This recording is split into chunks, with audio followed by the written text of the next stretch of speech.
Pinaigting ng Cebu Police Provincial Office ang kanilang seguridad bilang bahagi ng paghahanda para sa ASEAN Summit 2026.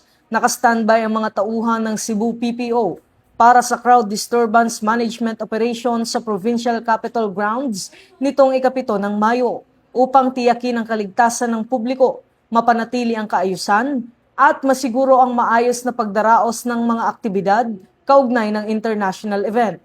Nagpakita rin ng mataas na antas ng kahandaan, disiplina at operational capability ang mga pulis bilang bahagi ng proactive at responsive security measures para sa mga delegado at mamamayan.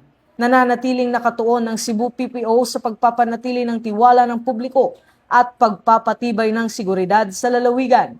Ayon sa PNP, bahagi ito ng PNP Focus Agenda sa ilalim ng Enhanced Managing Police Operations na layong palakasin ang police readiness at mas epektibong security operations para sa malalaking aktibidad at international gatherings.